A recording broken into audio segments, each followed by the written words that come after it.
ñeutico, meselega talimbiti, meselega ñevare, bogta uñare meselega, monimedente ñare kue, sona kuñare, bogta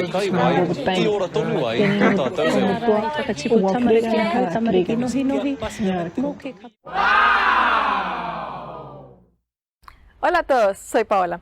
Bienvenidos a un nuevo episodio de Aprendiendo Lingüística. Hoy vamos a explorar un tema fundamental en la morfología, los morfemas. ¡Qué gusto volver a verlos! Soy Ariana. Así es, hablaremos sobre qué son los morfemas, sus tipos y cómo se presentan en diferentes lenguas. Vamos a empezar. Los morfemas son, en una definición simple, los elementos mínimos de significado con los que se compone una palabra, y juntos dan lugar a unidades lingüísticas más amplias. En una definición más elaborada, un morfema es la unidad mínima del plano de la expresión que tiene relación con el plano del significado y que se expresa mediante morfos.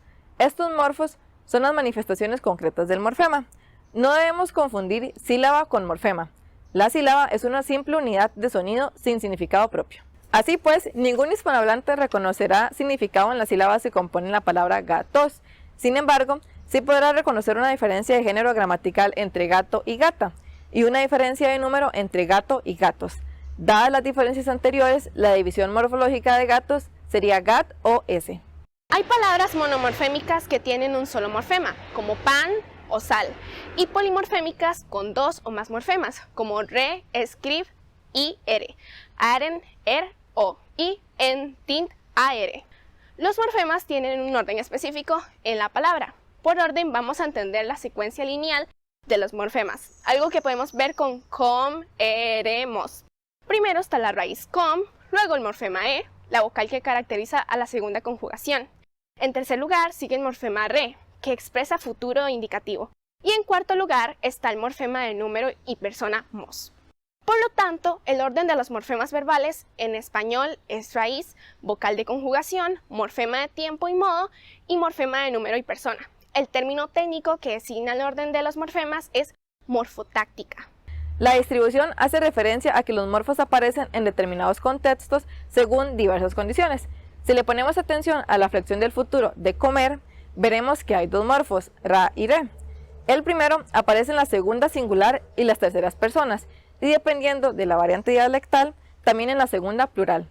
El segundo aparece en las primeras personas y, de nuevo, según el dialecto específico, también en la segunda plural. ¿Pero por qué siempre comer? Ya me dio hambre. Otra condición muy usual es la fonológica, es decir que, según las vocales o consonantes presentes en una palabra, así se va a manifestar tal o cual morfo. Un típico caso de manual son los diferentes morfos de morfema de privación hispano in, los cuales son in como en inacabado, i como ilegal e irreal, e in como en imposible. A los morfos asociados a una palabra morfema se le denomina alomorfos. Los morfemas se clasifican según varios criterios. Se pueden mencionar, en primer lugar, el grado de unión entre ellos, libres versus ligados. En segundo lugar, el tipo de significado que expresan, léxico versus gramatical. En tercer lugar, el tipo de relación entre sus significados y significantes, morfema modélico, morfema cero, morfema vacío y morfema portmanteau.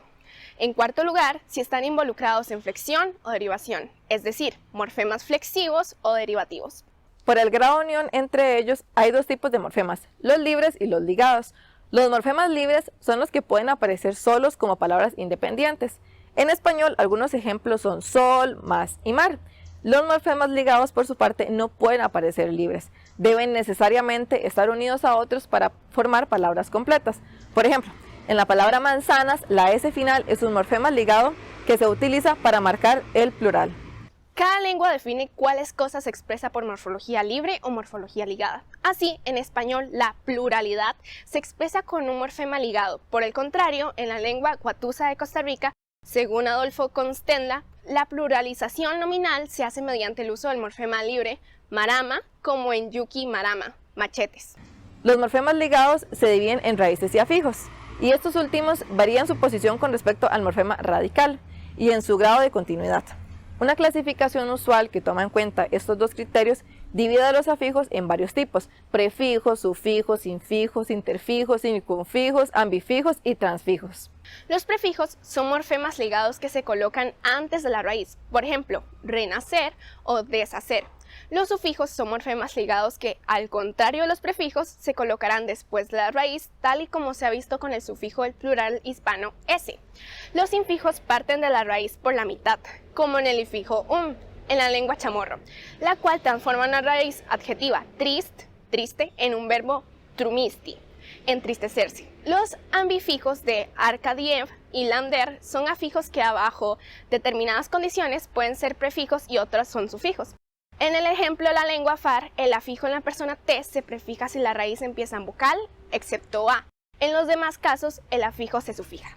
Los circunfijos son un tipo de afijo discontinuo que se coloca a ambos extremos de la raíz, como en algunas formas del participio pasado en alemán, por ejemplo, gete, en gemach, hecho.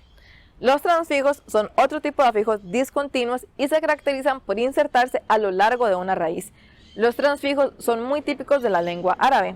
En esta lengua, los transfijos se añaden a diversas raíces formadas por consonantes y son muy productivos. Veas el caso de la raíz árabe tricoconsonántica KTB, de la que se obtiene katab, escribió, kutib, fue escrito, kaatib, escritor, etc. Seguidamente, por el tipo de significado que expresan, tenemos los morfemas léxicos y los morfemas gramaticales. Los morfemas léxicos aportan el significado básico de la palabra, de manera que fungen como raíces. En los ejemplos de panadería, panadero y empanizar, se puede reconocer la palabra pan. No es raro que un morfema libre como pan se convierta en raíz, pero muchísimas raíces no pueden utilizarse sin algún tipo de afijo. Sirven, por ejemplo, cantó o perro. En cuanto a los morfemas gramaticales, estos tienen más que ver con la parte estructural e interna de la lengua y van a expresar sentidos y categorías gramaticales alejadas de los significados prototípicos de los sustantivos, verbos, adjetivos y adverbios. Como ejemplo de los morfemas gramaticales están los artículos, las conjugaciones y los ambifijos de la persona T, de la FAR, el circunfijo del participio pasado alemán y los sufijos del futuro del español. Por el tipo de relación entre sus significados y significantes, los morfemas se pueden clasificar en morfema modélico o solo morfema a secas, morfema cero, morfema vacío o morfema portmanteau. El morfema modélico posee una expresión o forma más un significado, como el mos de la primera persona plural.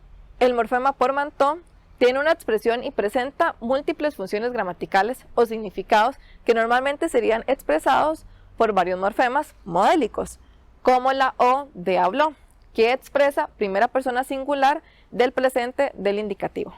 El morfema cero es un morfema que no cuenta con una realización fonética visible. Sin embargo, tiene un efecto gramatical o semántico. Estos morfemas se utilizarán para marcar una función estructural específica sin añadir un segmento de sonido a la palabra dicha. En inglés, los morfemas cero aparecen con frecuencia. Por ejemplo, algunos verbos mantienen para el tiempo pasado la misma forma del presente. Tal es el caso de hit, en donde el morfema cero marcaría el pasado. Por su parte, el morfema vacío tiene una expresión, pero carecen de significado gramatical y léxico propios. Su función es meramente estructural o fonológico, como la C en pan, se, it, o pap, a, si, it, o, cuya función es hacer más visible la raíz o base. Por último, pero no menos importante, si los morfemas están involucrados en flexión, tenemos los morfemas flexivos, como los morfemas de tiempo o persona. Y si están relacionados con la derivación, tenemos los morfemas derivados como en pan, a, cantín, o, y yer, it, o. Para finalizar, los morfemas son universales, por lo que no hay lengua que no tenga morfemas. En lo que sí se pueden diferenciar es en el tipo de morfema predominante en su gramática. Si una lengua hace uso extensivo de la morfología libre y de las palabras monomorfémicas, la lengua es aislante, como vietnamita. Si en una lengua predomina la morfología ligada, esa lengua es del tipo sintético que a su vez se divide en lenguas sintéticas aglutinantes, como el turco, en donde los morfemas son fácilmente segmentables y suelen portar un solo significado, y en lenguas sintéticas fusionantes, cuyos afijos tienen características de morfemas portmanteau. El último tipo son las lenguas polisintéticas, las cuales se destacan porque en una sola palabra pueden incorporar varios morfemas léxicos y gramaticales, por lo cual su sentido equivale al de una oración entera. En este sentido, la palabra en lengua Yupik. No.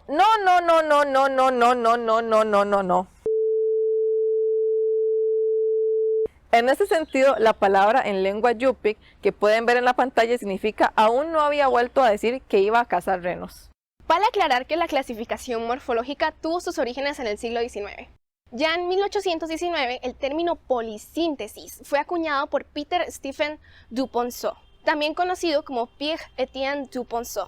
Para mitad del siglo, Wilhelm von Humboldt hablaba de lenguas aislantes, aglutinantes, flexivas y fusionantes. Esperamos que les haya gustado la explicación del tema de hoy. Dejen sus preguntas y aportes en la caja de comentarios. Abajo encontrarán algunos recursos por si quieren informarse más. Presionen fuerte el botón de me gusta y compartan nuestro trabajo con sus amigos. Que la pasen muy bien y hasta la próxima. Nos pueden encontrar también en Facebook, Vimeo y Odisee. Los enlaces están en la descripción. Hasta la próxima y recuerden que el lenguaje vivo está en la calle. Tun tu su katarnik saitenkik tuk.